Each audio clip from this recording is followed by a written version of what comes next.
Congress party బలపడుతుంది. Congress party next 4 yearsలో ఒక బ్రహ్మాండమైన ఫోర్స్గా తయారవుతుంది అన్న నమ్మకం మాకుంది. బలపడటానికి మేము చేయాల్సిన కృషి అంతా చేస్తాము. మా స్ట్రెంగ్త్ పెరిగే కొద్దికి మీరు అన్నట్టు పిల్ల కాలువలన్నీ మా పార్టీలో చేరాల్సిందే. ఒక్క మాట కూడా ఎక్కడా మాట్లాడటం లేదు. మరి చంద్రబాబు గారు, పవన్ కళ్యాణ్ గారు మద్దతు ఎందుకు ఇస్తున్నారు అని వైసీపీ ఒక్క మాట అయినా అడుగుతున్నారా? అంటే సెలెక్టివ్. ఏది వాళ్ళకి పనికొస్తుందో ఆ టాపిక్ మటుకే తీసుకుంటారు, ఏది వాళ్ళకి పనికిరాదో ఆ టాపిక్ గురించి మాట్లాడు. స్వార్థ రాజకీయాలు చేసిన వాళ్ళలో జగన్మోహన్ రెడ్డి గారు నెంబర్ 1 స్థానంలో ఉన్నారు. కుదించి గొడబోసి 47 లక్షల మంది రైతులకే ఇస్తారట. మిగతా 45 లక్షల మంది రైతులకి అన్యాయం చేస్తున్నారు చంద్రబాబు గారు. ఇది అన్యాయం కాకపోతే ఏమంటారు? మీరు ఏదైనా హామీ ఇస్తే మేనిఫెస్టోలో చెప్పినా లేక సూపర్ 6లో చెప్పినా మీరు అధికారంలోకి వచ్చిన వెంటనే అన్ని అమలు చేస్తారని ప్రజలు అనుకోని మీకు ఓట్లేస్తారు. కానీ ఇప్పటికి 1 సంవత్సరం గడిచేపోయింది. అన్నదాత సుఖీభవ ఎవరికీ ఇవ్వలేదు. ఇక ముందు ఇచ్చే వాళ్ళకు కూడా అంట సగం మంది రైతులకే ఇస్తారట. ఇది ఎక్కడి అన్యాయం అని అడుగుతున్నాం. తల్లికి వందనం పేరు మీద కూడా ఇస్తాము అని చెప్పారు.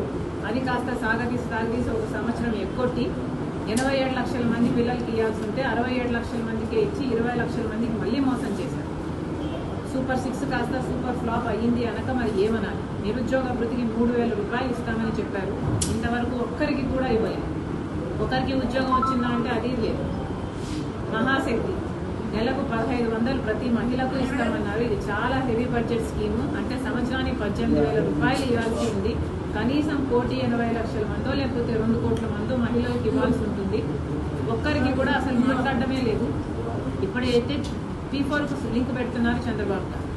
ఎన్నికల మీద తిరిగినప్పుడు సూపర్ 6లో P4కి లింక్ పెడతామని మహాశక్తి పథకాన్ని ఎక్కడా చెప్పలేదు చంద్రబాబు గారు.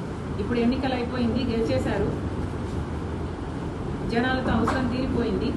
కాబట్టి ఇప్పుడు ఎక్కడ పథకం అమలు చేయాల్సి వస్తుందనని ఇప్పుడు P4కు లింక్ పెడుతున్నారు. ఇది అన్యాయం కాకపోతే, మోసం కాకపోతే నేను ఏమనాలి? మరి సూపర్ 6 సూపర్ ఫ్లాప్ అయ్యింది అనకపోతే మరి ఏమనాలి?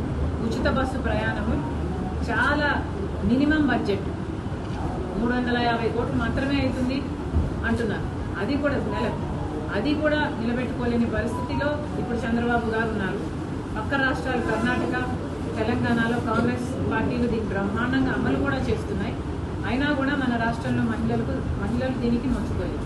ఇది అన్యాయం కాకపోతే కరెంటు ఛార్జీలు 30% అధికారంలోకి వచ్చిన వెంటనే తగ్గిస్తామన్న చంద్రబాబు గారు తగ్గించినంత దేవుడు జగన్మోహన్ రెడ్డి గారు 32,000 కోట్ల రూపాయలు 5 సంవత్సరాలలో పెంచితే చంద్రబాబు గారు ఒకటే సంవత్సరంలో 17,000 కోట్ల రూపాయలు పెంచేశాడు. మరి అన్యాయం కాకపోతే ఏం చేస్తున్నారు? మీరు అధికారంలోకి వచ్చి ప్రజలు మేలు చేయడానికా లేకపోతే మీ పార్టీకి మేలు చేసుకోవడానికో ప్రజలకు అర్థం కావటం లేదు. ఇవన్నీ ప్రశ్నించాల్సిన అవసరం ఉంది. కాంగ్రెస్ పార్టీ బలపడాల్సిన అవసరం ఉంది.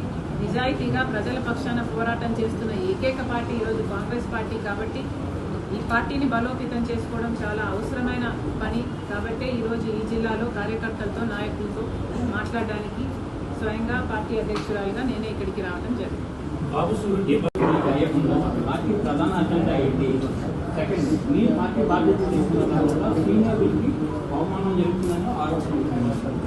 ఏ ఒక్క సీనియర్ అయినా మీ ముందుకు వచ్చి మాకు అవమానం జరిగింది అని చెప్తున్నారా? చెప్పారా? మీరేదో కట్టుకథలన్నీ అల్లేసారు నా మీద పెడితే ఎట్లా? This is not right. Congress party ఎలా బలోపేతం చేయాలి, కాంగ్రెస్ పార్టీ నాయకులు, కార్యకర్తలు అందరూ కలిసికట్టుగా ఎలా పనిచేయాలి అన్న దిశగా మేము అహర్నిశలా కష్టపడుతున్నాం. దాని మీద బురద చల్లే ప్రయత్నం చేయకండి.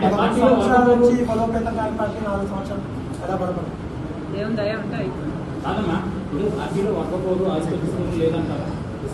మా పార్టీలో ఏ వర్గ పోరు లేదు, ఏ ఆధిపత్య పోరు లేదు. ఇది కాంగ్రెస్ పార్టీ, ఇది నేషనల్ పార్టీ, ఇది సముద్రం లాంటి పార్టీ. ఇప్పుడు మీ కాలేజ్ దిగే ముందే పార్టీలో ఎవరు కొట్లాడుకున్నారు? రమ్మనండి, మీ ముందే సాల్వ్ చేసుకుంటారు. రమ్మనండి.